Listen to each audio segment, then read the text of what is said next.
They killed, give me Isaiah 14 and 21. They did the same thing to my people. So you said that they put millions of my yes, you said.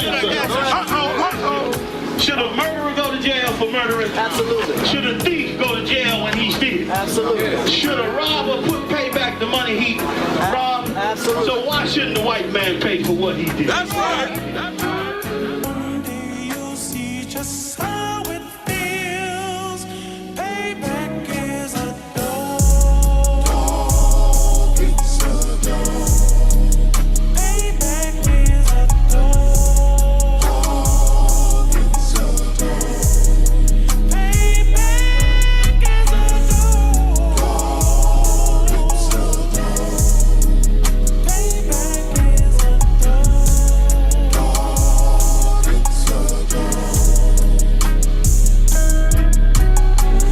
I'm in a hell of a hole, was never expected to grow. Just obstacles set in the road, that a result of me selling my soul. The story I'm telling is cold, but yet it's what everyone knows. The white man's the devil is known. America was never our home, only a place of captivity, safe facility, hating disfigure me. They claim that I'm lazy, be killing me. Maybe this slavery draining my energy. 400 years and counting, the trail of my tears is countless. Main fact that I'm here is astounding, but I can't wait till this shit is surrounded. Ready to tangle my king and the angels, be ready to rap. Crack in the sky, nuclear missiles will make it official. I'm capturing every cracker surviving. Put them all in chains where they need to be, slavery for me. And let the whole world see that with them in the cage and safer in the streets. Put the dog on a leash, get resolved for the beast. 144, get the ruler show, we could all be at peace. As soon as the trumpets are sound, your kingdom we busting it down. The only way justice is found, the time for your judgment is now. You'll see just how it feels. Payback is a dog. It's a dog. Payback is a dog. It's a dog. Payback is a dog. It's a dog. Payback is a dog. Look, ain't no remorse in my blood slim. It won't be no compromise. Now it's time to feed the worms. Watch his body turn to flies. I clutch iron while you trust the lies. The next Glock I buy gon' be Gen 5. I get it customized. And sending shots off like farewell. Praying payback come back around like a carousel. Still remember your Honda's words ringing in my head like bells. Said you in this body, you fit a Lord, fuck the cartel. Triangle choke, apply pressure to the game like I did Vondale. Payback's a bitch in a dress, she a bombshell. Revenge is served cold, I just hope they making oxtail.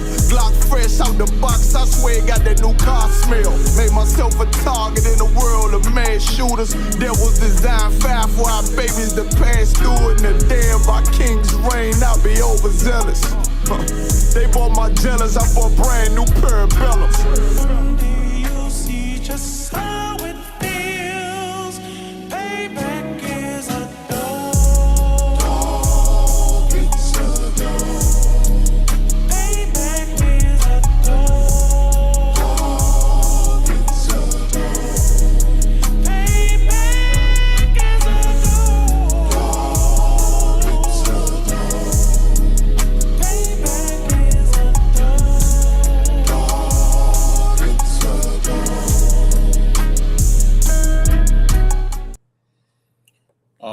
All right. Shalom, Israel. You're live with the Israelite School of Universal Practical Knowledge. Priest and Captain Soccer will hold down the class live from Memphis, Tennessee.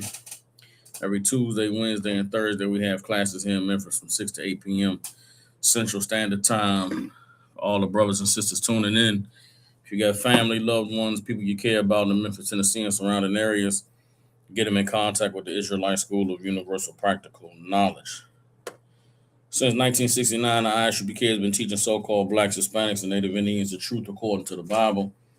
What is the truth? The truth is that so-called Blacks, Hispanics, and Native Indians descend from the greatest people that have ever walked the face of the earth. The Bible identifies us as the lost 12 tribes of the nation of Israel. And in the year 2026, there's nothing more important than for God's chosen people to learn the truth of who we are, where we come from, and what our purpose is on this earth. So what we like to do with these classes is give brothers and sisters an opportunity to go into this book called the Bible, to gain the knowledge, wisdom, and understanding that the Most High has put inside of this book, so that we can come back to being the people he called us to be and reclaim our righteous place on the earth as kings, priests, princesses, and daughters of Zion. With that being said, I'd like to start the class off with questions. If any brothers and sisters have any questions, you can type them in. If there's any questions in the room, raise your hand. And if there are no questions, we'll get into the topic of tonight's class. What you see on the screen is New Age, Same Oppression. All right. New Age, Same Oppression. So give y'all a second to come with any questions. Give y'all a second to like and share the class. We can get brothers and sisters in here. And if there are no questions, then we'll go ahead and get into the topic. All right. Bear with me. I need to get my light situated. Just light shining in here. Bear with me. All right.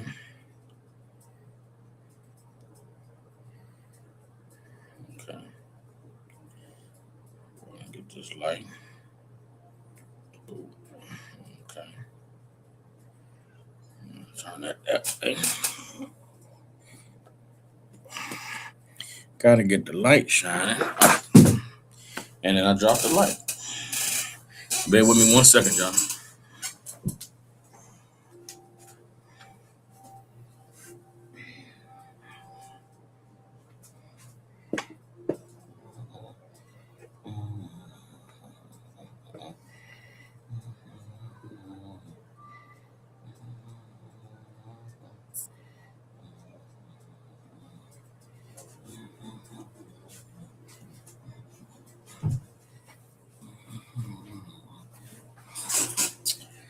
All right.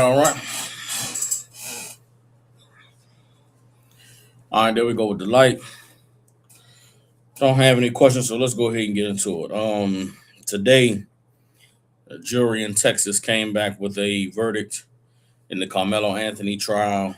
Karmelo Anthony is a young brother, 17 years old, down there in Texas, who unalived a fellow student at a track meet a couple years ago.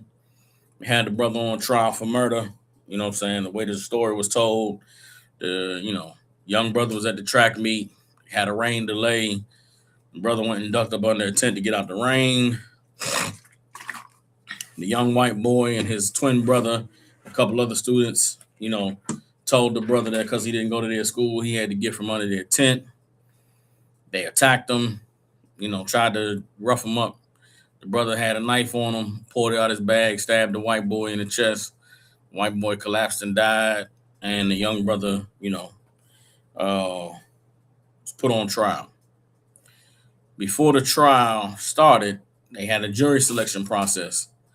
In the state of Texas, if they find that the case is not racially charged, then there's no responsibility for the state to make sure that the jury has a diverse group of jurors. So this is a case where a young black boy killed a young white boy, but they said it wasn't no racial undertones to the case, so it was okay for there to be an all-white jury. They had their witnesses called, had their deliberations, and of course the brother's found guilty. Being that he was 17 years old when all this occurred, I'm pretty sure in the state of Texas, they're going to charge the brother as an adult. Murder, in the first degree as an adult, murder in the second degree, I think a second degree murder as an adult. I think the time is, 15 to 25 to life or something like that. A lot of people are upset. A lot of people are upset that the young brother is, seemingly life is over, right? You finally get a conviction like this, people know going forward, the chances of this brother being able to recover from this is, slim to none, right? And I wish that there was a way to find some comfort in this case. I wish there was some words that I could speak that would make, black people feel better or help you wrap your minds around what took place. Unfortunately, being black in America, what happened to Karmelo Anthony is not anything that's new. What happened to Karmelo Anthony is not something that's shocking. It's not something that's rare. what happened to Karmelo Anthony is pretty status quo for America. Anytime there's an incident with a black man involving a white man or a black child involving a white child, regardless of the situation and the circumstances, they're going to find a way to condemn the black child and find a way for vindication or justice for the white. And that's exactly what took place in this situation with this young brother and with these devils, right? I'm going to go into the Bible today and show you that what happened to Karmelo Anthony today is something that has always been happening to God's chosen people in the land of our oppressor. In the face of the evil that we, are faced with and that we deal with this oppressor, this is something that if we were taught the Bible, this is something that if church gave us the truth, we would understand, we would know. It wouldn't be shocking. It wouldn't take us by surprise. It wouldn't garner the, vitriol reaction that a lot of us have when we see things like this taking place. And so that's what we're going to go into today. All right. So first, I want to get you some scriptures that is the Most High addressing that these things like this taking place is not right. It's not justified. You understand? Because of the lies of religion, because of the lies of the church, we think that things are happening today are happening in a vacuum. We believe that the world that we live in is not a world that is addressed by God in the scriptures. We look at the injustice, we look at some of these travesties, and we think, the Bible is an old book. The Bible is something from the past, and those things that happen in the Bible are things of a time that's foregone. And, because we live in such a modern society and a modern world, surely there's no answers for the situations that we're dealing with today in this old book. When the reality is nothing could be further from the truth. The Bible is as up to date as today's headlines. You understand? There's nothing that is transpiring on the earth, nothing that is happening among civilization and among human beings that the Bible does not address and deal with. Once again, because of religion, because of the lies that we've been taught, because of what's been promoted to us, in these religions, we don't know the truth about God. We don't know the truth about the Bible. We don't know that a lot of these things that we are dealing with in society are just reoccurrences of things that happened in the past. We don't know that the things going on in the world today are things that God warned us about, coming to pass many, many, many years ago. And so it's important that when we see these things coming to pass, when we see these events transpiring in society, we able to go into the Bible and get some knowledge and get some wisdom and get some understanding that this is not anything that's new to the Lord. This is not anything that's new, you understand, to our struggle and our plight against this oppressor. All right, so that's what we're going to get into today. But first, I'm going to get some scriptures, like I said, addressing the verdict and addressing the injustice that brothers like Karmelo Anthony is facing. All right. So bear with me 1 second, John. I'm trying to pull something up. Trying to get this other camera going so I can. The class looking a little bit crisper. I don't know what's been going on. See something? Bear with me.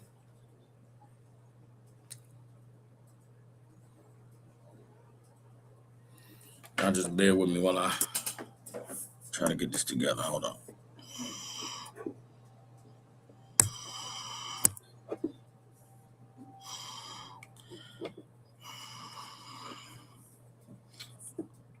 Damn, bro.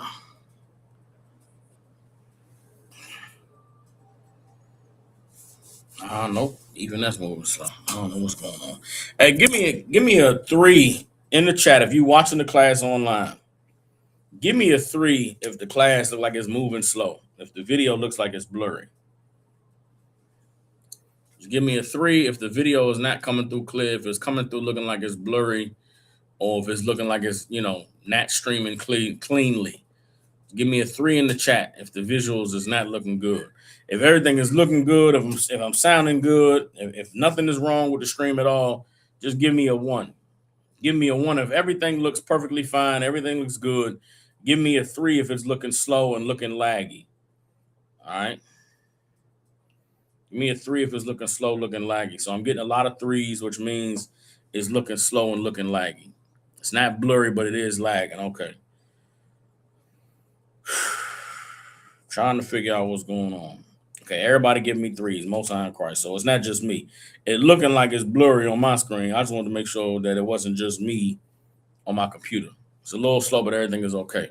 All right, I just did something, so hopefully it gets better. Y'all let me know over the next 30 seconds or so. As I'm talking and speaking and going to these scriptures, if it starts to seem like it's moving better, like it's not moving slow anymore, I want y'all to give me a 4 in the chat. Just give it about 2 minutes. If there's no more lag, if there's no more looking like it's moving slow, then give me a 4 in the chat. I see all the threes. Everybody says moving slow. Over the next 10 or so minutes, if it starts to look better, if there's no more lag, and just give me a 4 that I know I fixed the problem. All right. Let's go ahead and get into some of these scriptures concerning the injustice that brothers like Karmelo Anthony have suffered in this hell that we call America, for many, many years in this country. We live in a system that is very unjust. It's very oppressive. It's designed for us to lose. It's designed for God's people to, never win, never have justice. And it's important that we understand that the evil that we experience at the hands of white people ultimately are the repercussions of our disobedience to the Most High, meaning our oppressor is evil, and the things they do to us is absolutely horrible, but they are not blameless. So they are not blameless, right? They're evil. However, we could get out from under their oppression if we obeyed the Most High. If we became a righteous nation, if we became a people that were obedient to the laws and the rules and the culture that the Most High gave us, then we would be able to overthrow this oppressor. We would be able to fight and get free. The reason why we have not been able to overthrow them, the reason why we have not been able to get free is because we continue to disobey the Lord. You understand? And it's our disobedience which keeps us in captivity. Not to say that our oppressor is guiltless, not to say that we shouldn't look at the oppressor as the devil. He is the devil.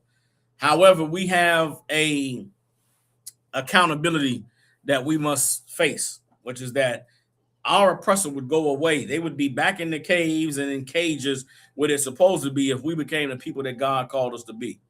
And so with situations like this Karmelo Anthony case, it's sad and it's horrible to watch it happen.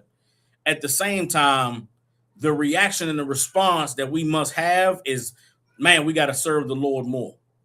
Man, I wish Karmelo Anthony knew the truth. I wish that brother knew the white man was the devil. I wish he knew that he would not get justice and he would not be able to win a case if he did something to these devils that were bullying him. I wish somebody had told him, if these devils try you out, just run, just leave. He shouldn't have wanted to sit under the tent with them devils anyway. He should not have wanted to be around them. If it's raining outside and there's a tent and there's devils up under there, niggas stand in the rain. Get rained on, get wet. I wish that Karmelo Anthony knew who his enemy was. I wish he knew who the devil was. Then the brother would have never been in that position. But because of the lies of religion, the lies of Christianity, and the void of leadership in our community, young brothers like Karmelo Anthony does not know what he's up against.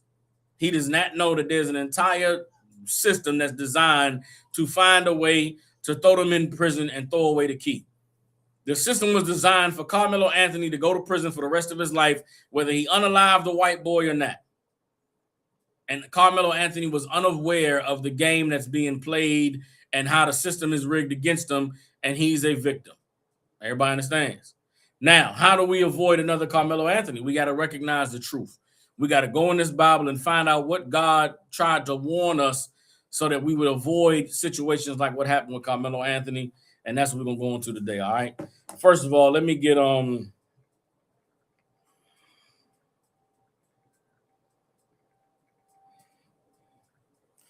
let's get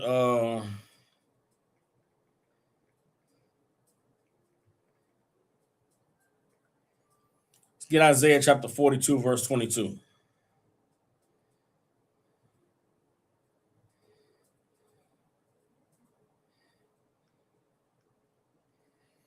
Isaiah chapter 42, verse 22, all right?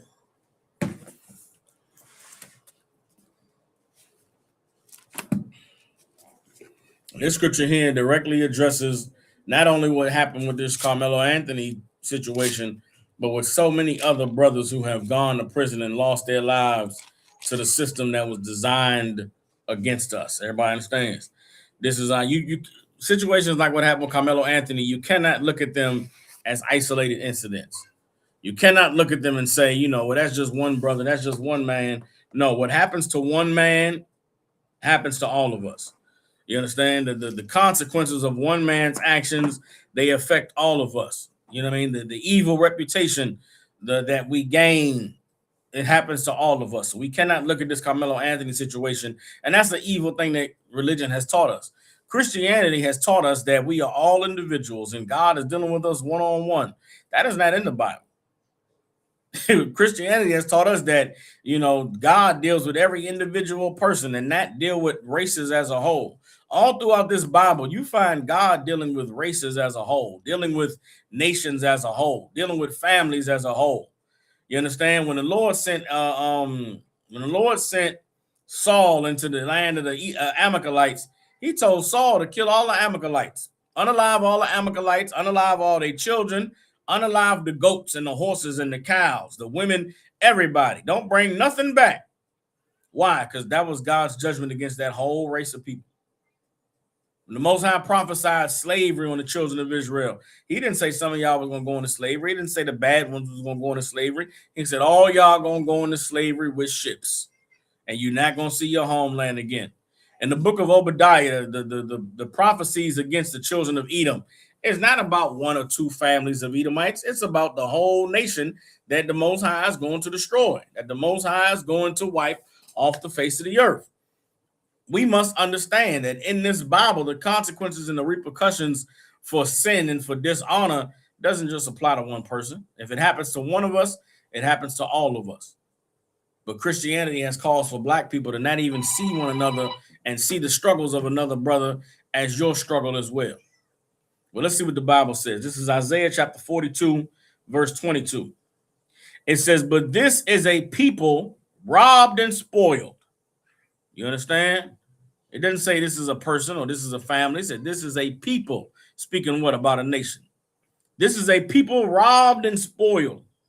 They are all of them snared in holes and they are hid in prison houses. They are for a prey and none delivers, for a spoil and none says restore. Who are the people that God is talking about? It's talking about the children of Israel. Today, so-called blacks, Hispanics, and Native Indians. We are the people that are thrown away in the prisons. We the people that's captured in traps, entrapment, snared in holes, in solitary confinement. And guess what? Nobody comes and sets us free. Nobody comes and redeems us. When we not guilty, we go to jail. Nobody come and say, listen, man, you're not guilty. Let's get you out. They'll get 40 years of slavery out of a black man. 40 years later, oh yeah, DNA found that you wasn't there. There was another killer that committed that confessed to the crime 15 years ago, but it got lost in the shuffle and in the mix. People look at that movie Life that Martin Lawrence and Eddie Murphy made like it was a funny movie. Life was a serious movie about the serious evil that has occurred in this country to many black men. There's plenty of brothers that's thrown in prisons and hidden away and didn't even do it. Karmelo Anthony is another one of those brothers. You understand? The system was designed for us to be robbed and spoiled, snared in holes and hidden in prison houses, for nobody to deliver, for nobody to come and say, get out of there. You didn't do it. Let's keep reading Isaiah chapter 42, verse 23. Who among you will give ear to this? Who will hearken and hear for the time to come? Who's going to pay attention to what the Lord is saying? Who's listening? You understand? Verse 24. Who gave Jacob for a spoil and Israel to the robbers? Who gave us up to be spoiled? Who gave us up to be robbed? Reading on. Did not the Lord, he against whom we have sinned? For they would not walk in his ways, neither were they obedient unto his law. You understand? These things are going to keep happening to us. Why? Because the Lord has given us up for a spoil. The Lord has put us in the position where these devils can take advantage of us. Now, did the Most High make Karmelo Anthony unalive that white boy? No, he did not. You understand? Did the Most High make men sell drugs and get choppers and unalive their brother and rob and steal? No, he did not. But it's us not knowing the Most High, being void of his knowledge and understanding. That's where we're going to end up. We're going to play right into the hands of our oppressor. We're going to fall right into the trap that they set. Why? Because we don't know the Most High, because we weren't taught the truth. It's a horrible, evil thing to look at the crack epidemic and say, nobody forced them to smoke crack. Yeah, nobody forced nobody to smoke crack in the 80s. But you know what? The church did not warn black people that you shouldn't be doing drugs. The church did not go in the Bible and show you in Proverbs 16 and 27, 16 and 29, the Lord said that evil man digs up evil, and in his lips is as a burning fire. They didn't go in the Bible and show you that God was against smoking. They didn't go in the Bible and show you that the Most High said burning incense to other gods is an abomination. They didn't tell you that smoking tobacco and smoking opium and smoking poppy and smoking cocoa was a sin. So when crack hit the scene, niggas just wanted to get high. Just wanted to get high and feel better, and wasn't nobody warning them. Hell, the damn pastor was on crack. God isn't forcing these things on us, but it's our disobedience that is allowing it to happen. The white man is the devil the Bible speaks of, and he is going to do evil. And not knowing the Most High, being void of the knowledge of God, we're going to fall right into the traps that our oppressor set. And that's what happened to Karmelo Anthony. You understand? Let's drop that. Let's get the book of Ecclesiastes.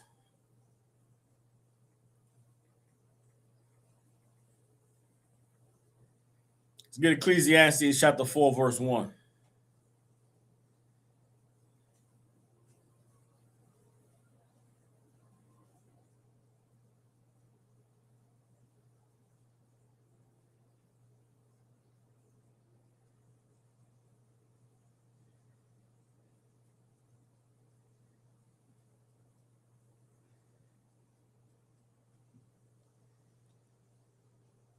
Ecclesiastes chapter 4, verse 1.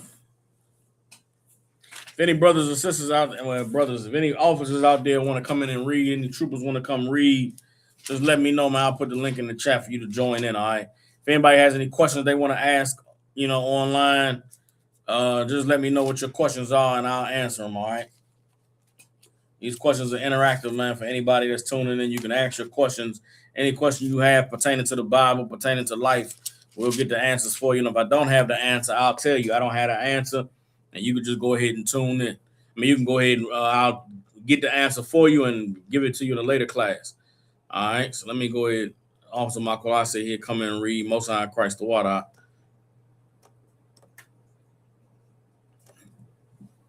They go to the link right there if anybody want to jump in. If anybody want to jump in and read, hold up, that's not what I meant to do. Hold on. All right. Let me go ahead and read Ecclesiastes chapter 4, verse 1.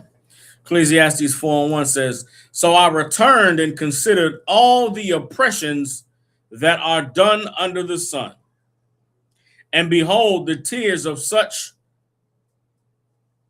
as were oppressed, and they had no comforter." You go and you turn on the TV and you see the family of Karmelo Anthony, they crying. And there's nobody that can comfort them. They sad, and they know their boy's life is gone now. It's over. He in the system now. And there's nothing they can do. There's people outside the courtroom crying and sad because they know what that verdict means. All across this country, there's brothers and sisters who, it's horrifying. It's saddening. It's demoralizing to see the evil and the horrors of this system working against us. To know all the details of the case and to know what that brother was up against and to know how they, tried to, jump him and came at him and he defended himself. We know the damn stand your ground law. We expecting that justice would prevail. Then we have to watch the system don't work in for us. We have to watch the system, do the opposite of what we expected to do. And it's a sad thing. Solomon is saying here, he saw all the oppressions that's done under the sun. And on the side of those who are oppressed, there is no comforter. Reading on. Is the middle of verse 1. Salaki, shalom, Mike. Yep, Shashabra Kathar. Excellent. How about you, Qatar? Police officer 500 Michael Lot tuning in, sir. What's going on at 112, sir? I'm good to go. The water. I appreciate it. If you crazy. could, you go ahead and read Ecclesiastes 4:1. Read the whole verse. Kind of the one con, sir. This is the book of Ecclesiastes, chapter 4, verse 1. So I returned and considered all of the oppressions that are done under the sun. And behold, the tears of such as were oppressed, and they had no comforter. And on the side of the oppressors, there was power, but they had no comforter. You understand? On the side of those who are oppressed, there's tears and no comforter. On the side of those who are the oppressors, there's power on their side. They got power. You understand? They can make things happen. They can use the system to their benefit. They have influence. You understand? But on the side of the oppressed, there is no comforter. There's no one that tells them everything is going to be all right. There's nobody to make them feel better. There's no words that can be said, that can be spoken, that's going to change the outcome, that's going to change the situation. The oppressors have power on their side. That's what comforts them. Power is what allows them to keep their head up high, keep going. But on the side of those who are oppressed, there's nothing that can comfort them. Now, I'm about to pull up a picture. I saw this picture a few days ago, and I didn't want to believe it was true. I didn't want to accept that it was reality. But this is the crux of the Karmelo Anthony case in this picture right here. Go ahead and pull it up for y'all. This picture right here tells you everything that you need to know about what transpired in the Karmelo Anthony case. I saw this picture. I didn't need to see nothing else. Hold on, bear with me.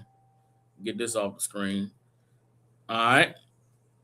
Now, in this picture right here, what you have is John Metcalf is Austin Metcalf's dad, the victim in the Karmelo Anthony case. Also in the picture is John Roach, who was the judge, and Greg Willis, who was the defense, who was the DA. What do you mean, the prosecutor in the case? Before Karmelo Anthony even stepped foot in the courtroom, the judge, the DA, the district attorney, and the judge were friends. They knew each other. They hung out together. They had drinks. They laughed and they, cheered and had good times with each other. How the hell was Karmelo Anthony supposed to stand a chance? How the hell was Karmelo Anthony supposed to, get any justice? He wasn't. Right. There was never a circumstance in which Karmelo Anthony was going to go free. Because the son of the boy that he unalived, defending himself, that boy's father was friends with the judge and the district attorney. And this is our life in America. Just like it, sir, if I could. Go ahead. Throw out of one. And it's just such a shame to these Christian leaders that keep leading us astray, because even with his lawyer, right, I'm pretty sure they paid them good money, man. And it's like, how you didn't do your homework and how you missed this. And even if you missed this, how you didn't even, call for like a, when you seen the jury selection, why you didn't even try to go against the jury selection? Like, what kind of, like, shame on his lawyers, sir. Like, what you said is right. In that system, those lawyers are all friends with each other. They all friends with the judge. Now, I don't know Karmelo Anthony's family situation, but I know they wasn't rich. I'm pretty sure Karmelo Anthony had a court-appointed lawyer.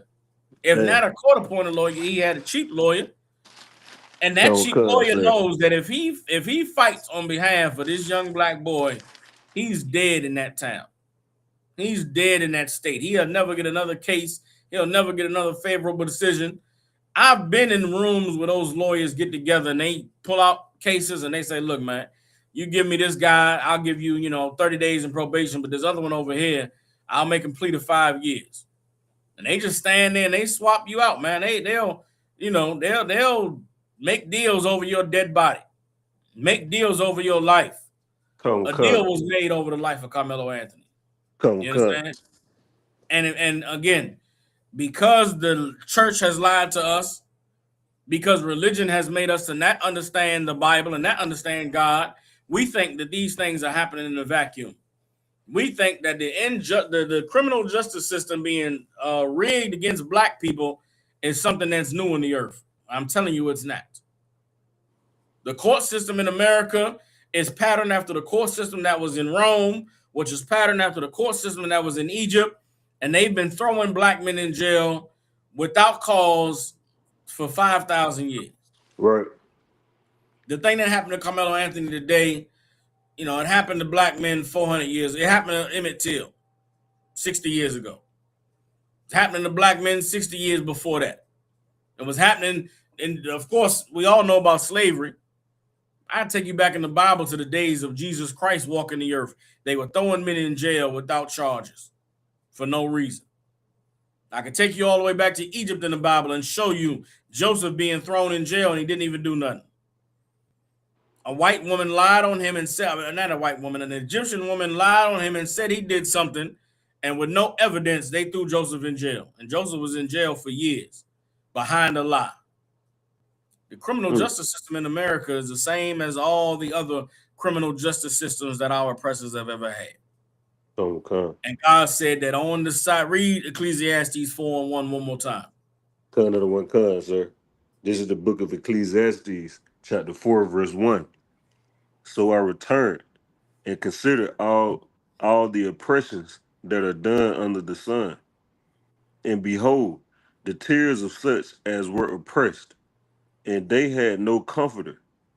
And on the side of their oppressors there was power, but they had no comforter.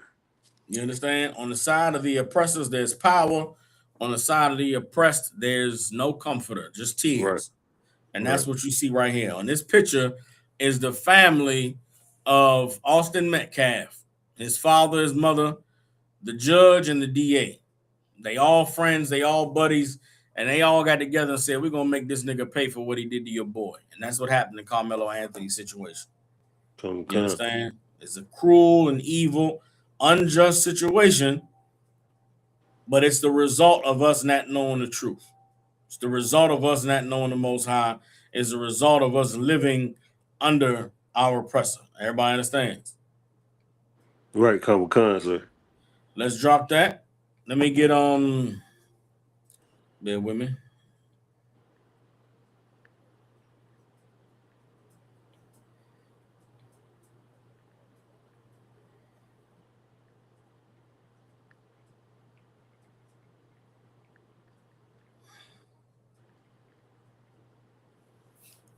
Hold on.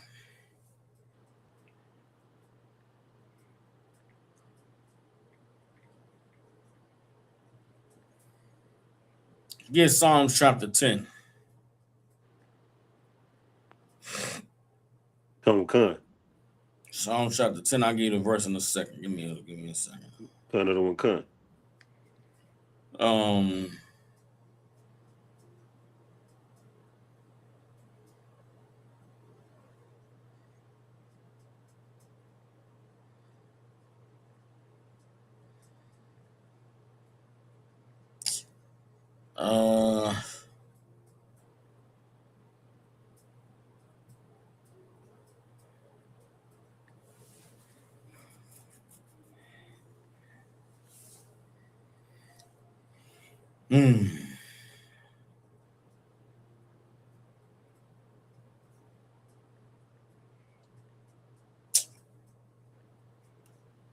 Get Psalms chapter 10, verse 2. Yeah, get Psalms chapter 10, verse 2. We'll just go with that one. Come, sir. This is the book of Psalms, chapter 10, verse 2. The wicked in his pride doeth persecute the poor. Let them be taken in the devices that they have imagined. You understand? The wicked in his pride does persecute the poor. let them be taken in the devices that they have imagined. Everybody understands. Most High said that the wicked, because of their pride, they persecute the poor. That's what's going on with Karmelo Anthony. You know what I'm saying? That's what goes on with so many young black brothers and sisters who go to court and don't have the money to pay for a good lawyer, don't have the money to pay for a sound defense. We live in a system that is not set up the way that the Lord set up his system. We have a culture in the court system that is not set up the way that God established it in the Bible. The Most High in the Bible told us to not be respecters of persons. Meaning what? No matter how much money somebody has, no matter how rich or poor they are, you look at their situation and look at their case and you deal with it on an individual basis. You don't look at somebody because they rich, because they got money and decide one way. You don't look at, who you know and who you buddies with and be favorable to them in the case. But this justice system that's set up by our oppressors is not the justice system that is in the Bible. You understand? America tells you straight up, justice is blind in this country. You understand? Justice can't see, but it's a hypocrisy. Justice is not blind in America. Justice is looking and weighing who has the most money, who's paying, who do I know, who's white, who's black. That's how right and wrong is determined in this country. You understand? And it's what does it mean that it's the wicked in his pride does persecute the poor? The wicked believe that they will never have to pay for the evil they've done. They believe there's never going to be a day of retribution. There's never going to be a time for consequences and repercussions. They believe that there's never going to come a day where they're going to have to answer to their evil. They're going to have to pay for their crimes. The Bible, however, tells us that the day of the Lord's vengeance is coming, that there is going to come a day where everyone that's done evil is going to have to account for the evil that they've done. Everybody understands. And that is what we should be looking to for the Most High to judge in our favor. Everybody understands. We should be looking for the Most High to see the evil that's occurring and to intercede on our behalf. Like right now, Shalak, you don't think that it's a small thing or coincidence that this Karmelo Anthony verdict is coming a week after the verdict of the brother down there in Carolina. The white man is trying to provoke black people to jealousy. He's trying to provoke us to seek vengeance on our own. He's trying to get us into the streets rioting and being mad and rebelling against the system so that they can be justified in doing evil against us. Right. I look at that I watched the damn basketball game last night. At the end of the basketball game, New York Knicks lost. I see nothing but videos of New Yorkers in the street beating up people that got on Spurs jerseys. You know what I'm saying? They beating up white guys walking down the street, and it's the evidence that the white man is going to use to destroy black people. Right. They'll find any excuse, anything that they can do to get you out in the streets to break stuff and to riot, so they can say, see, look at these people, they out of control, they're monsters. That's what they're going to use. They use the goddamn basketball game to demonize black people. But we have to recognize and take accountability that we have a role to play in walking into the traps they set for us. God does not want us rioting over this Karmelo Anthony verdict. The Lord does not want us going out and breaking and looting because of the what's his name? Christian Benford. What's the brother's name that was unalived in Carolina? It's like the one, Cyrus Carmack Belton. Cyrus Carmack. One more time. Cyrus Carmack Belton. Cyrus Belton. You understand? They want us to riot over Cyrus Belton. We cannot riot over Cyrus Belton. We see these evil, horrible things happen. We have got to call on the Most High. We have got to send prayers up to the Lord to see the evil and to see the horrors that are occurring. And we have to let the Most High be the one that'll get us vengeance. We have to let the Most High be the one that'll get justice for us. Everybody understands? Your oppressor is trying everything he can. He's putting out all the stops to try and get us to fight, to try and get us to show how angry we are. We have to show how angry we are by turning to the Lord. Everybody understands? Let me get give me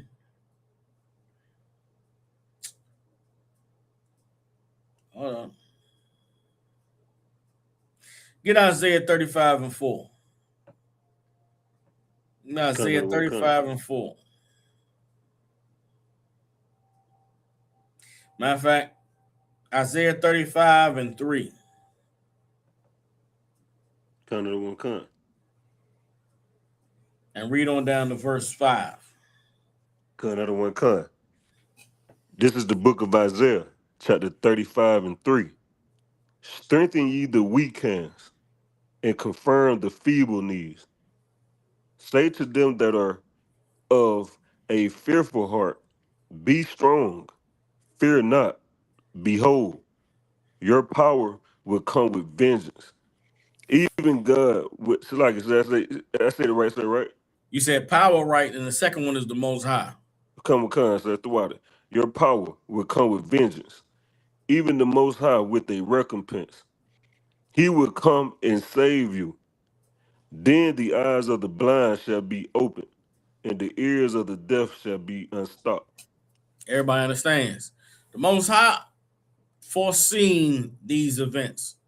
He knew the days that we would be living in where we wouldn't have any justice, where we would have to bear witness to the suffering and the indignity, of being oppressed, and then that being anyone to comfort us, of our families having to watch their children get snatched away from them and sentenced to life in prison or 25 years in prison over something that they shouldn't have even been responsible for having happened. You understand? Nobody speaks up about the injustice of this boy getting jumped and defending himself. Nobody speaks up about him not being the aggressor and him not, being the one that started the altercation.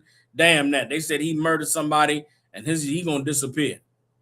Well, the Lord said, strengthen the weak hands and confirm the feeble knees, meaning tell everybody it's okay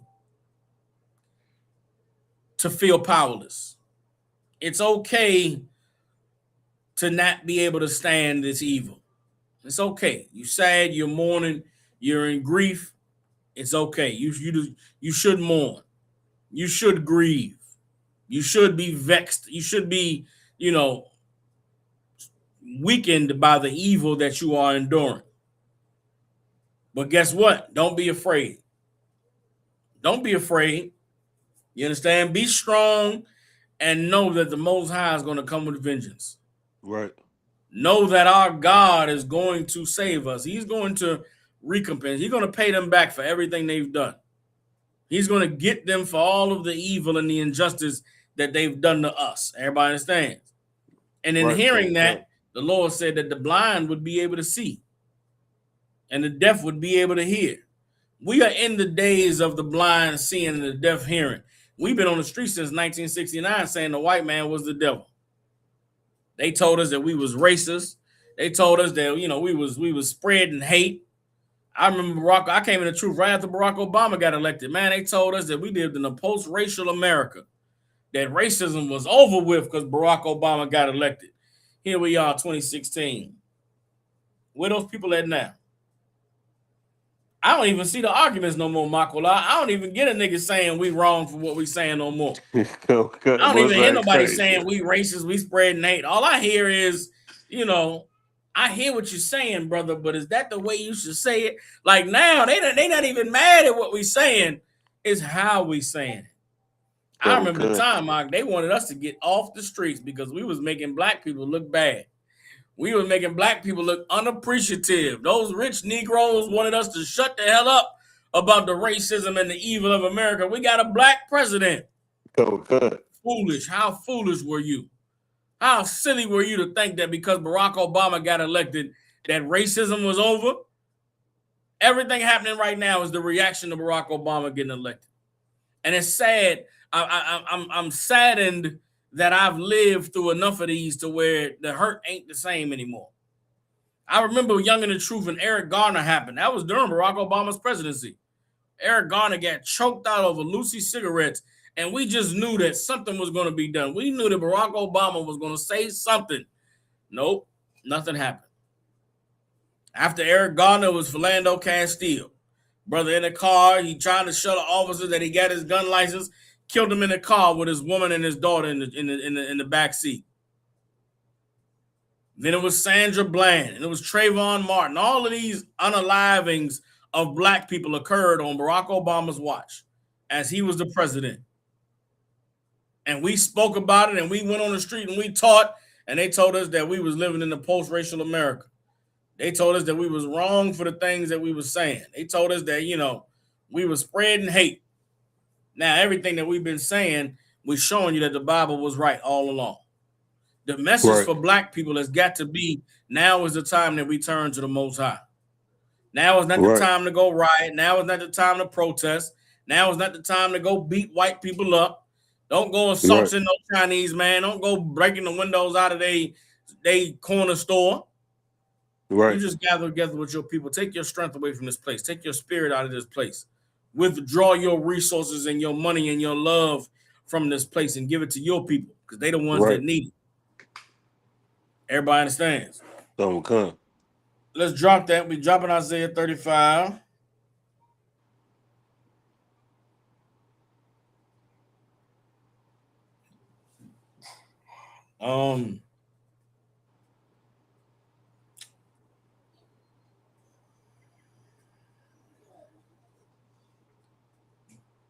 Hold up.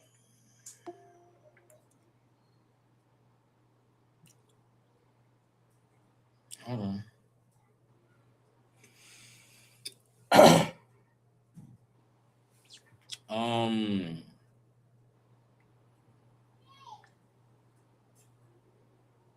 Where's the scripture? I'm looking for a scripture about waiting on the Lord. Or justice coming from the Most High.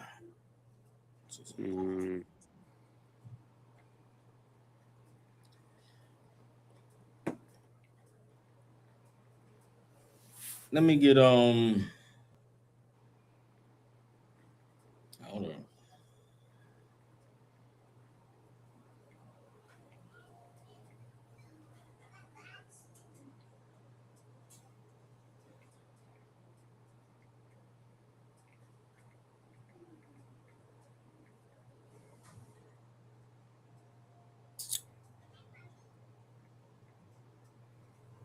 Hold up.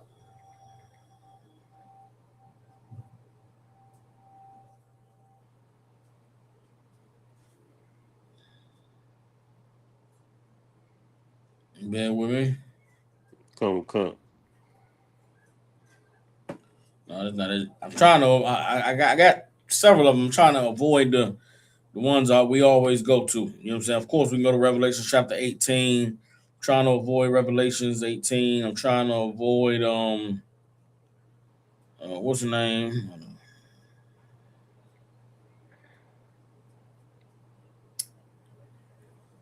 Let's get Romans 12 and 19. So let's just go to just get the one we know. Get Romans 12 and 19. Come, right? This is the book of Romans, chapter 12, verse 19. Dearly beloved, avenge not yourselves, but rather give place unto wrath. For it is written, vengeance is mine, I will repay, saith the Lord. Everybody understands. Dearly beloved, avenge not yourselves, but rather give place unto wrath. You understand? We have to give place. We have to let, if we were to try to take vengeance in our own hands, then we don't allow for the Lord's judgment to have the full effect. We have got to remain peaceful in the face of all the oppression and the evil that we're facing. And when I say remain peaceful, meaning this, we don't have a choice but to accept that there's a system that is designed to operate against us.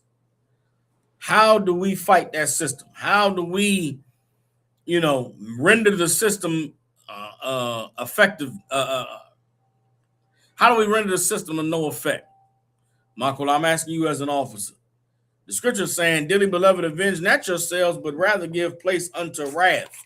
With the unaliving of Cyrus Belton, with the verdict against Karmelo Anthony, what does giving place to wrath look like for us? How do we recognize there's a system that's designed against us, fight against that system, but not take vengeance into our own hands? How do we do that? So like I said, that is a precept for that. Would the precept be with that where we wrestle against principalities You know what I'm saying? As far as like how you said earlier, like we stop celebrating. You know, we separate from them. Okay, you on it. Give me a little bit more. When you say we stop celebrating it, what does that mean? What are you talking about?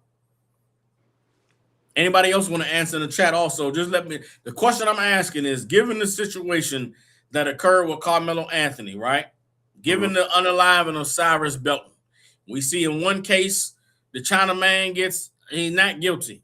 In the case of the black man defending himself, he's found guilty. We can look at countless cases where black people are found guilty and thrown in jail, but the perpetrators of crimes against us, they get to go free. How do we fight that system?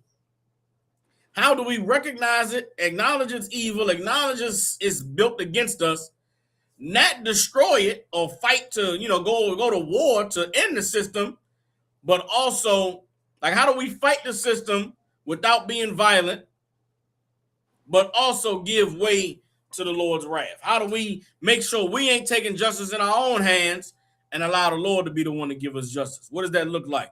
To not avenge yourselves. We in Romans 12 and 19, and I want the definition of avenge not yourselves, but rather give place unto wrath. What does that look like in 2026? You want to take another shot at it, Makola?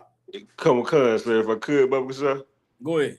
Throw out, sir. Would it be don't serve the white man, serve the Lord. Like, you know what I mean? You got 4th of July coming up. Don't celebrate that. You know what I'm saying? Stop supporting their businesses. Stop doing stuff, you know what I'm saying? Like, live right so that, you know what I mean, like we don't have to deal with them and be in a court system where we getting judged by the unrighteous. Okay, how does living right stop us from being judged by them? How does living right, what does living right do to make us, there's a certain answer I'm looking for, but you right when you say don't participate in their holidays, you know what I'm saying? Don't do the evil things that'll get us drawn in court. Live right is what you said. What is the result of us living right? What would living right take away from them? Hold on, bring you back in. Hold on.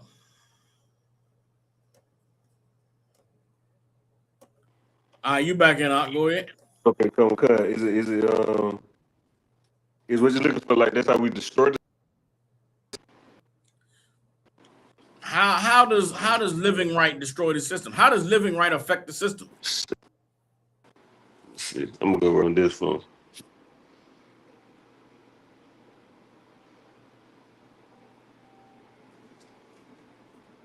I think the brother might get cut off again. I'm waiting for him to come back in because he's on it. Oh yeah, come on, sir. Can you hear me now? All right, here, hold on, come on. Hold on, I'm about to pull you in now. Hold on. All right, go ahead.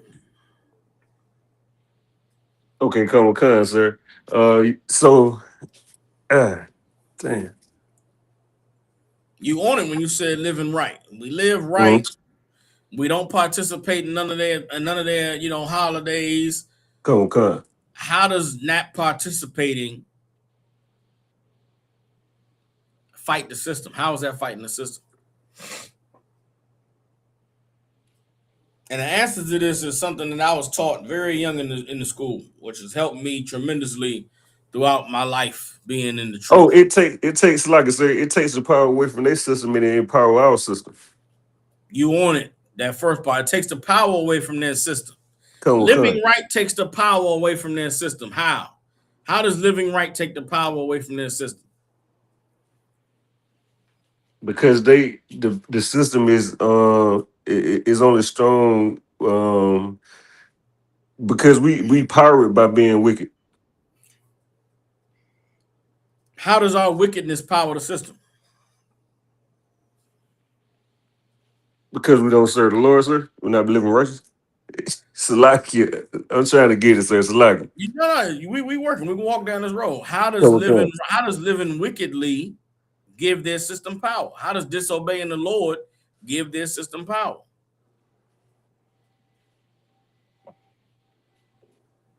And you right. Everything you're saying is right.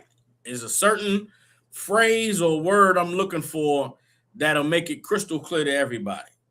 right? Mm. So if we don't sin, if we obey the Lord, we take power away from the system, right?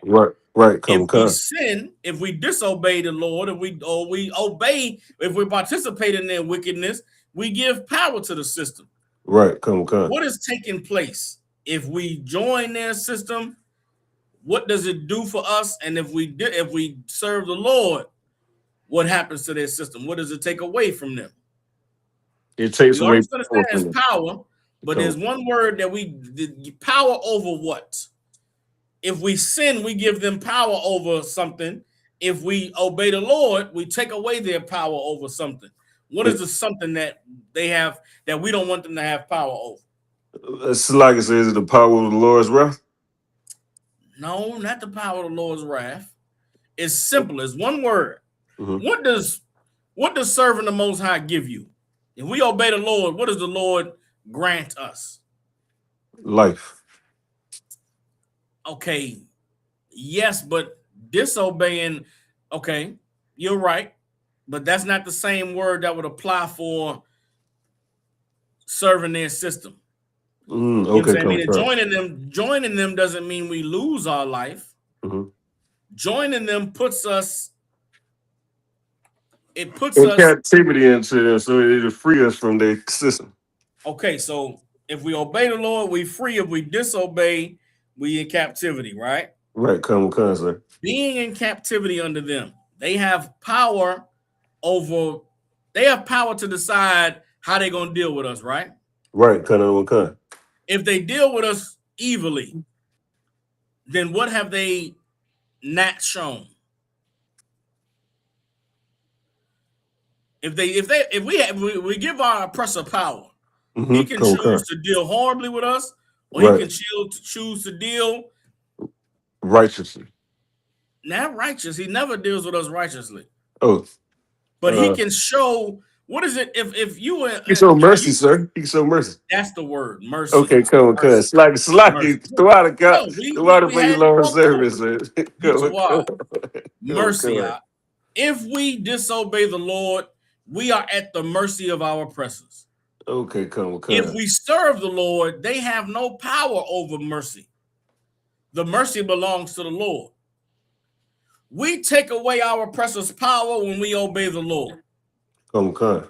When we disobey the Lord, when we join our oppressor, when we don't know to obey the Most High, we are at our oppressor's mercy. Come. Being at your oppressor's mercy is guaranteed destruction because they are not merciful. Right. They don't know what mercy is. They could have shown mercy to Karmelo Anthony, did they? Lies, right? They could have shown mercy to Cyrus Belton, did they? Lies, right? They could have shown mercy to Trayvon Martin, to Sandra Bland, to Philando Castile, to Freddie Gray, to who the brother that died in Houston that they choked till he couldn't breathe. George Floyd, sir. George Floyd. They could have shown mercy to George Floyd. Right. These people that we are in captivity under are not merciful. Right. So we cannot allow for ourselves to be at the mercy of them. What happened with Karmelo Anthony is because he didn't know the white man was the devil and he didn't know that these are your enemies, he allowed himself to be at their mercy. Right. He defended himself. He unalived the white boy and he put himself at the mercy of the court. Isn't that what they call it? Literally, the white man calls it being at the mercy of the court. Karmelo Anthony was at the mercy of the court. He's not getting no mercy. They're gonna throw the book at him. Right, They're gonna throw him under the jail. You understand? We cannot allow ourselves to be at the mercy of our oppressors. If we let's go back and read Romans. Let's read what we just read in Romans. Read Romans 12 and 19. Come, sir. This is the book of Romans, chapter 12, verse 19. Dearly beloved, avenge not yourselves, but rather give place unto wrath. Pause right there. Pause right there. Dearly beloved, avenge not yourselves, but rather give place unto wrath. Not avenging ourselves and giving place unto wrath is acknowledging that this is an evil system. Right. Acknowledging that this is a system that is stacked against us and designed to destroy us. And because of that, we are never putting ourselves at the mercy of the system. Come. That's how you rather give place unto wrath. We could go fight. We could go protest and break stuff. We could go unalive and get revenge. That would not be giving place unto wrath. That would be avenging ourselves.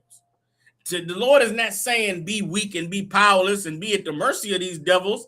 He's saying serve me and be at my mercy. Right. If we put ourselves at the mercy of the Most High, then we give place to wrath. We allow the Lord to say, my people didn't even fight. My people humbled themselves. My people did not avenge themselves, so now I must avenge them. They did not seek their own justice. They turned to me, so now I got to give them justice. Right.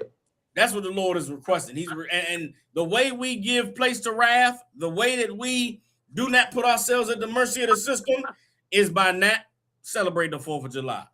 Right. Not smoking weed and cigarettes.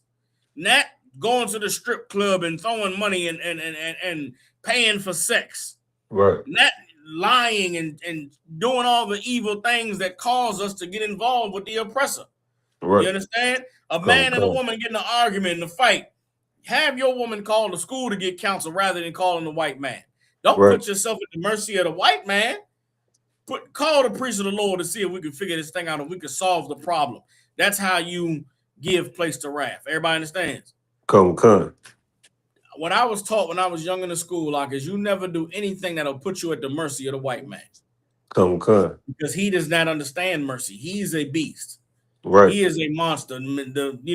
Encountering the white man in the wild is like crossing paths with a bear or a wolf. You can't run into a bear or a wolf in the wilderness and be like, okay, Mr. Bear, don't eat me. All right, look, Bear, I'm gonna slowly walk away and I'm gonna just go back. I'm gonna go my way, Bear. You go your way. That bear, if he wants to, he's going to eat you. Right, The wolf, you can't see a wolf and say, all right, Mr. Wolf, don't go get your pack on me, man. I know y'all ain't eating and y'all hunting out here, but just, Mr. Wolf, leave me in the name of Jesus. You can't do that with the wolf. Right, the wolf is going to attack and eat you. The white man is the same way. You can't plead to their sensibilities. Right. You can't, appeal to their humanity. What humanity? White people don't have humanity. Right. They are beasts and monsters. They're bloodthirsty. So the best thing that you could do for yourself is never put yourself at their mercy. Never. This is what understanding this will do for your life.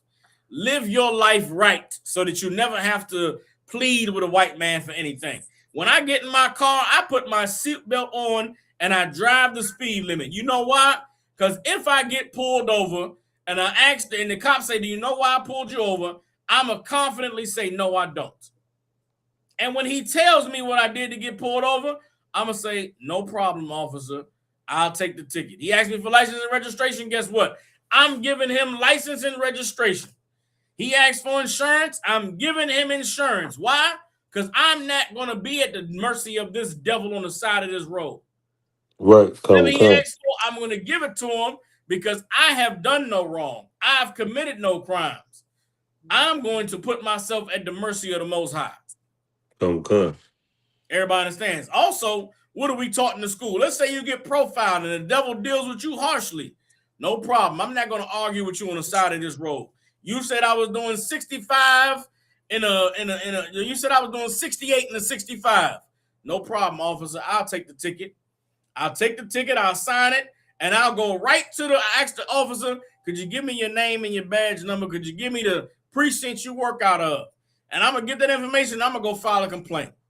Right. I'm going to go file a complaint to his higher-ups, get him tied up with paperwork, explaining this racial profiling he did, and then I'm going to go about my business. But I'm not going to try to hold court on the side of the road.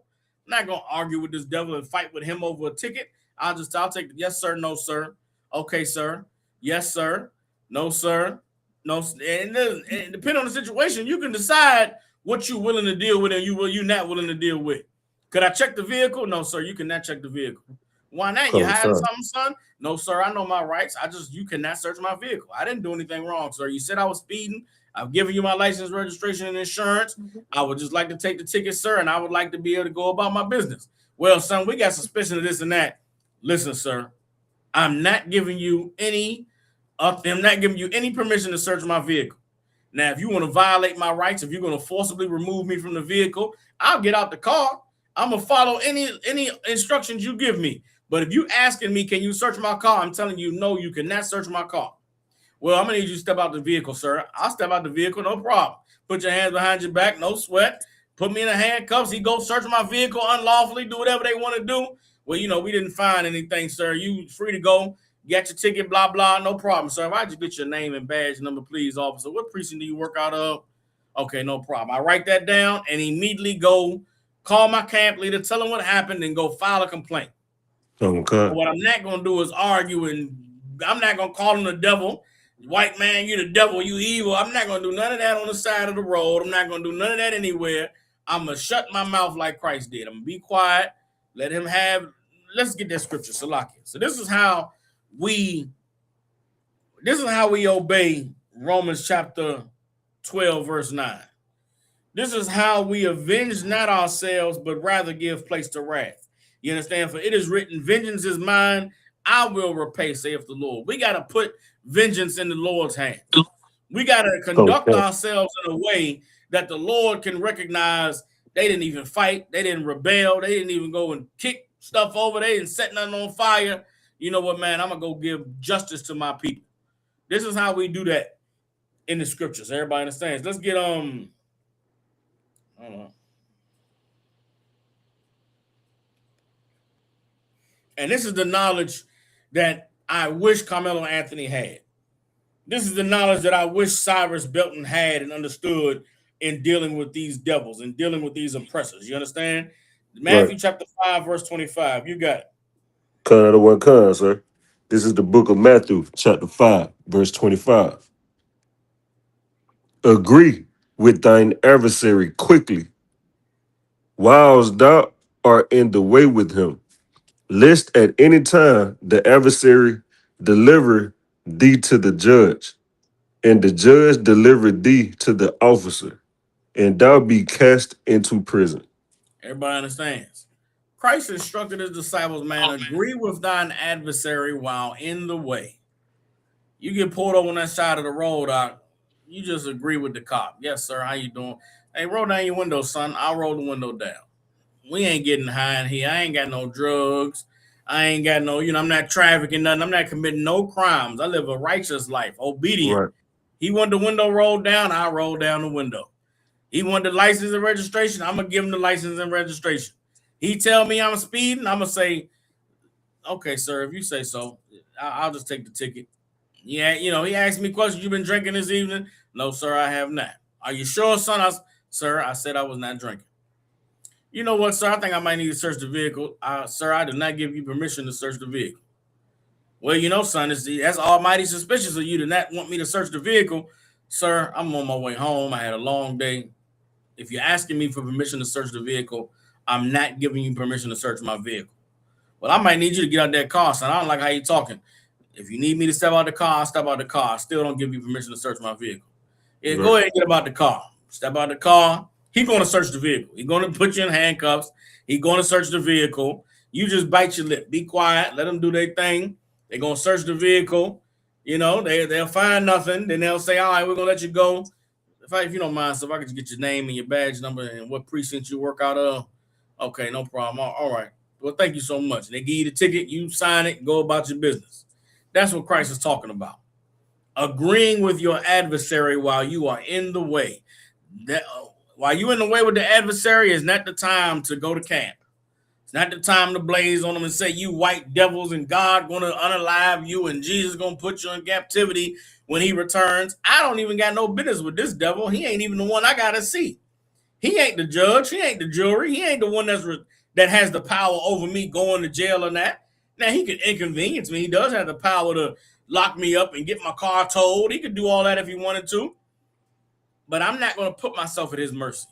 Right. I'm not putting myself in a position where this devil gets to decide these things. That's how you should live your life. In all that you do. You got a slavery, you got to pay taxes, pay them taxes. You don't want to be at the mercy of the IRS. You know what I'm saying?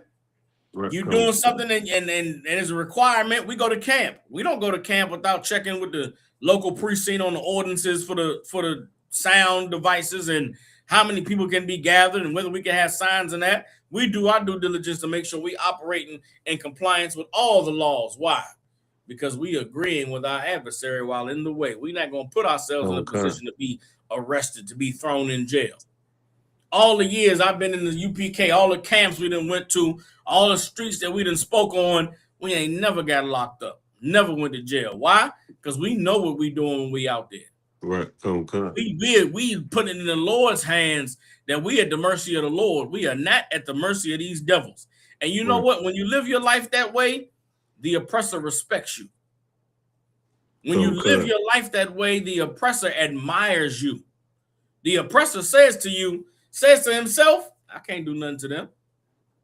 I wish I could. I can't even, if I wanted to, couldn't mess with them. You think all the years we've been on the streets teaching the white man is the devil, they don't want to lock us up?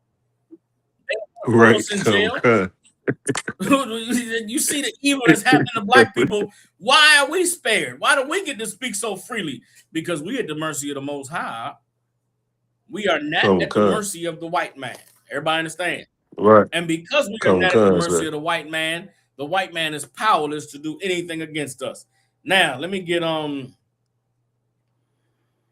It's like if I could, we're so here about what you said and how you say you about wishing the brother had, he knew he had his knowledge and so he could have been at the mercy of the Lord. Because when I think about it, that's the one time where brothers in the world kind of can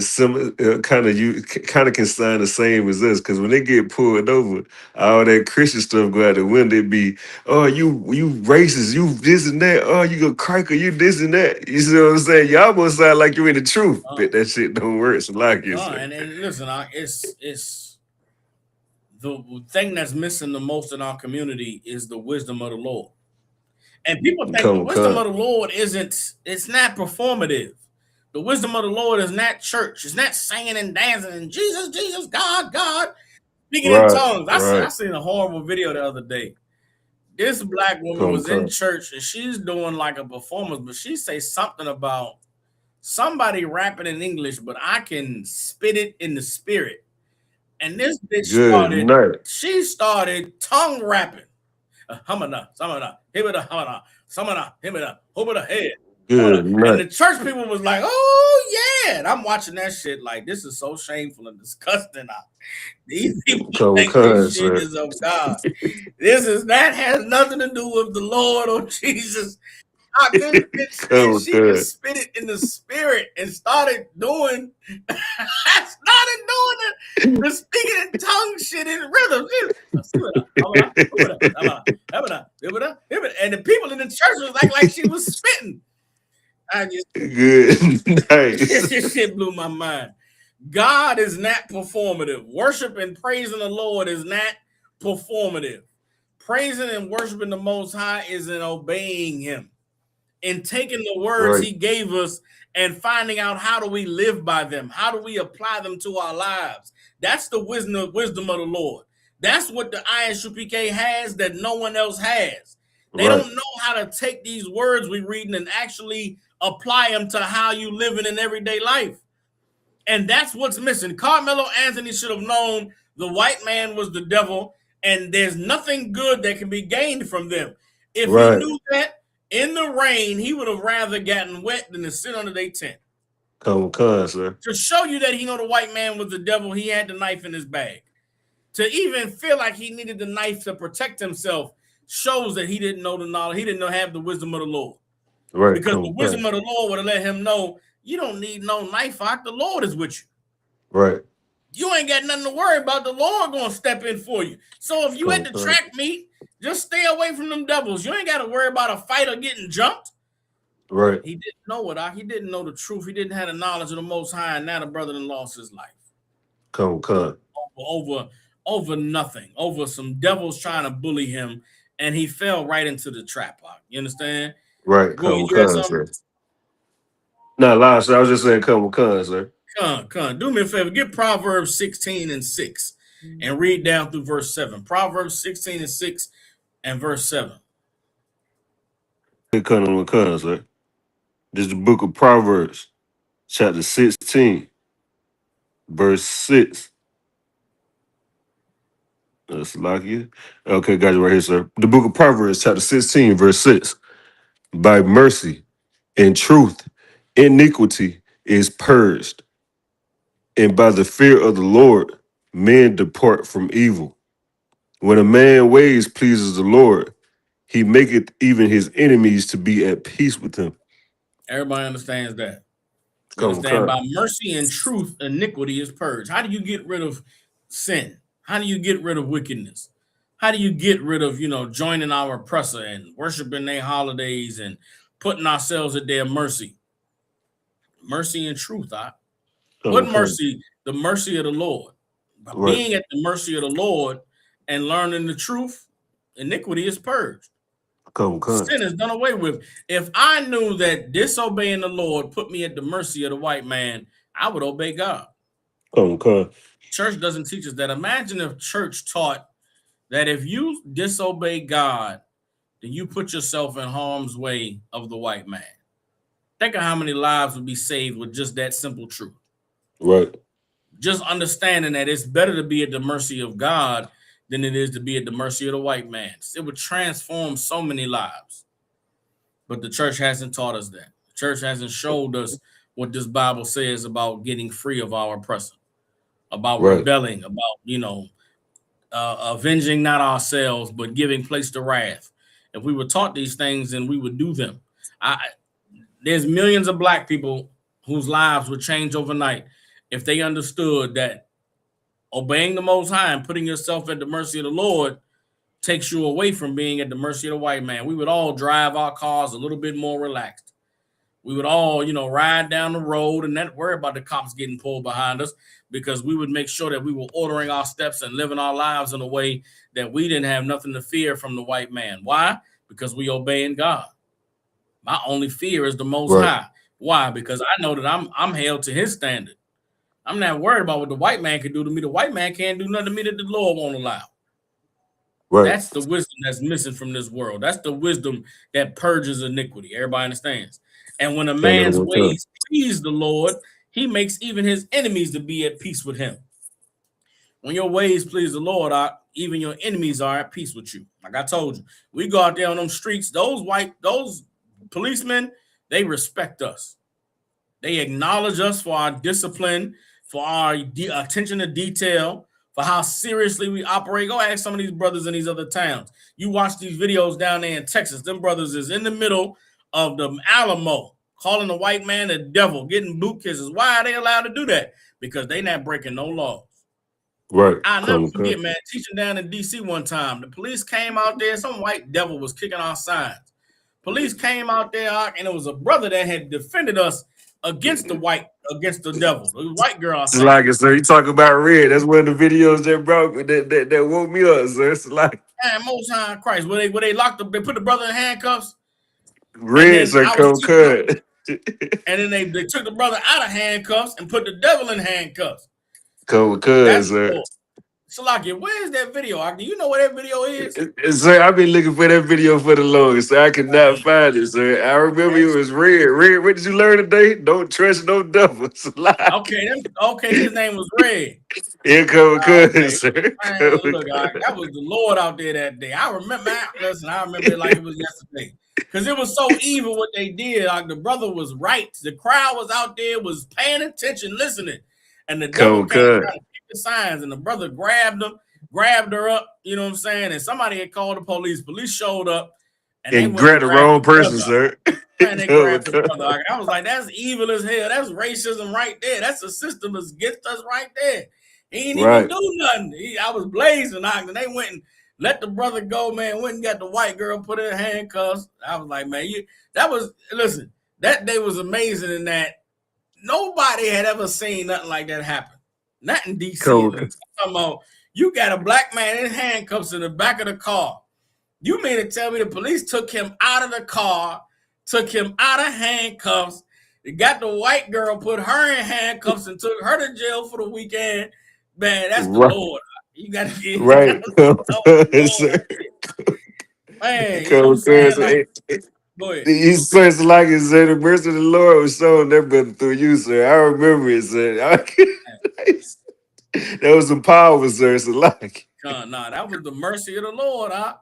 It was the mercy of the Lord. And it, listen, if it, man, okay, people don't be understanding sometimes when we break these scriptures down and we talking about this Bible. I know for people that's only known religion, it seems crazy. It seems like, and them niggas be making stuff up. But that was the Lord that day, and that if that brother had went to jail for helping us out, nobody would have ever helped us again. come on.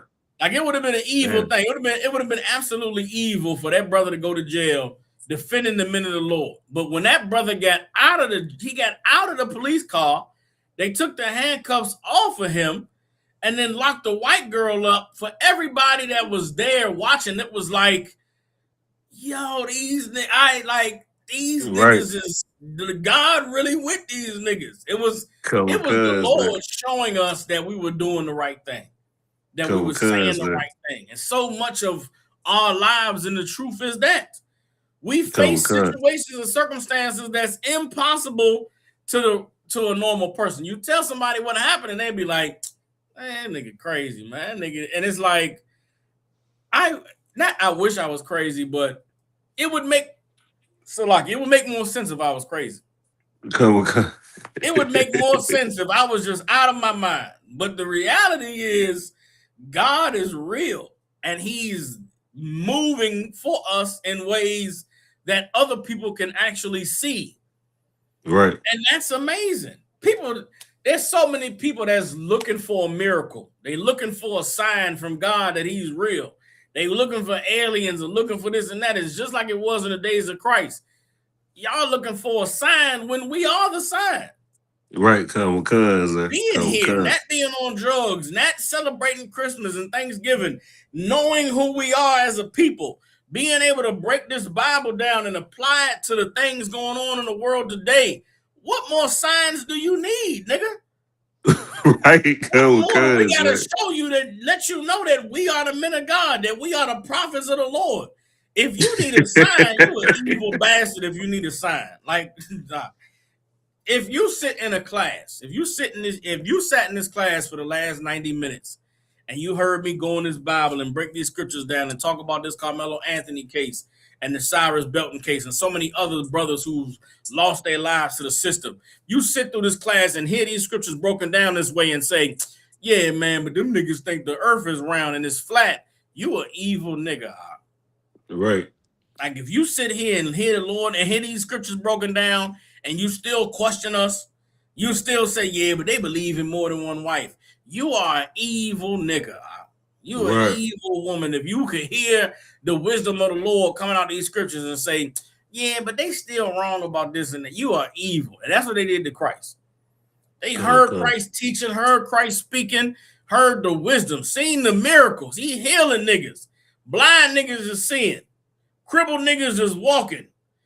You know what I'm saying? Drug addicts is off of drugs. Women who was bleeding for 10 years is not bleeding no more. Hungry people getting fed.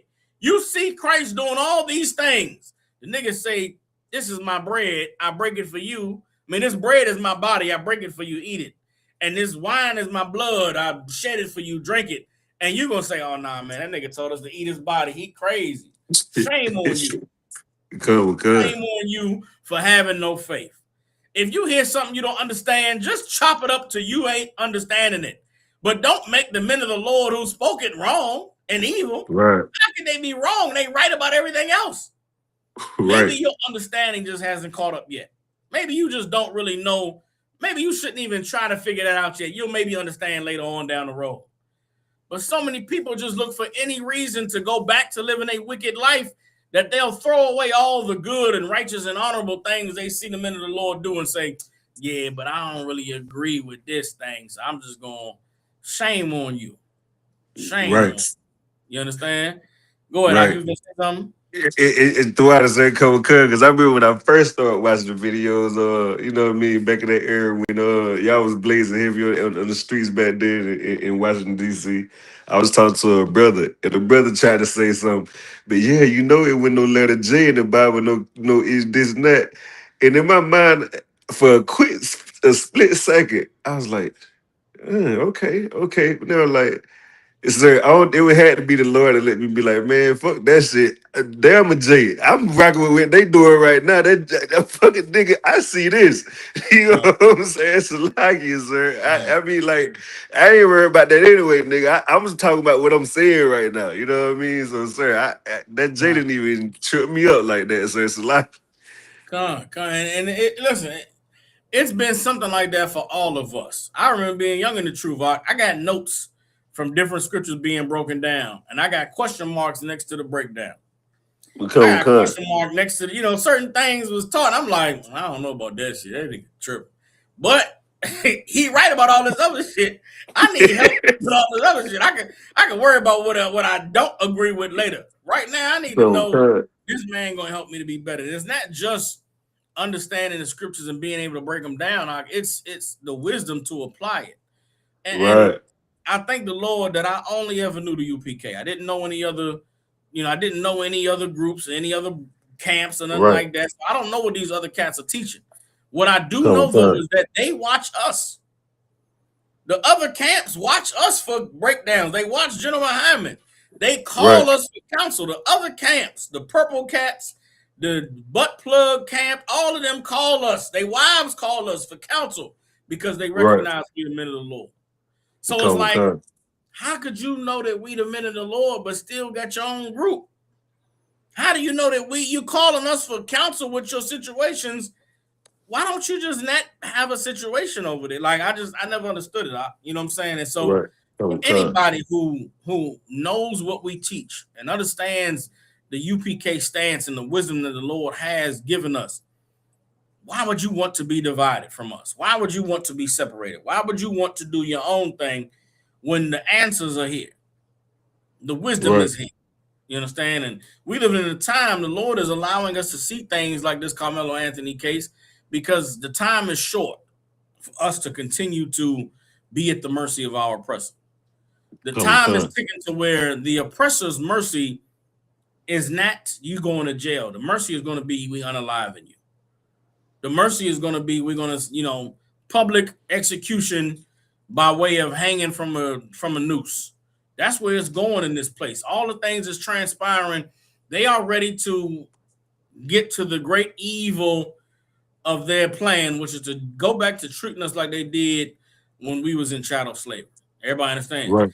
And the Lord is trying to work us up, man. The Lord is trying to reveal to us that these people are the devil and that there's no good that can come from them. And so we should put ourselves at his mercy rather than being at their mercy. Everybody understands? I'm gonna get that. That's gonna be the last scripture I'm gonna get before we close out the class. All right, let me get Romans 13. Let's get Romans chapter 13, and I'm gonna start you off. I'll tell you what I'm gonna start you off at. Hold on.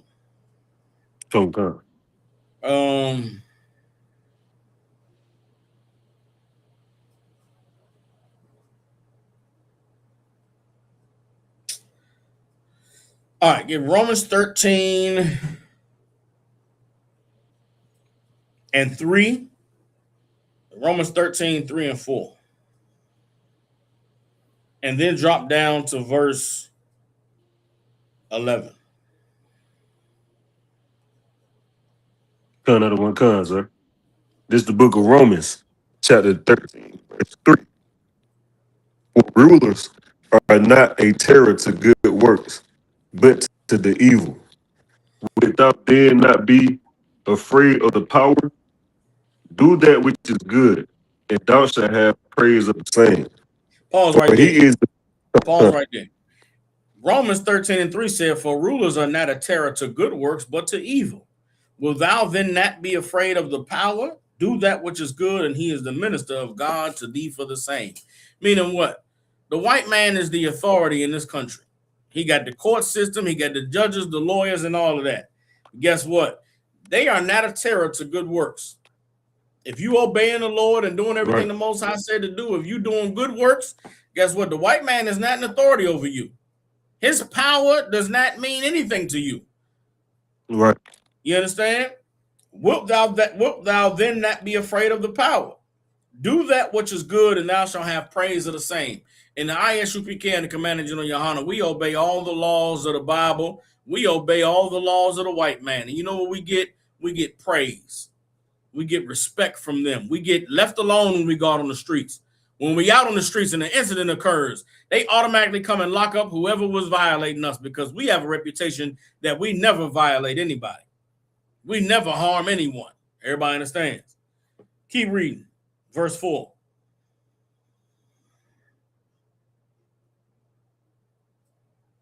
Michael, I can't hear you. Brother cut off for a second. All right, he back.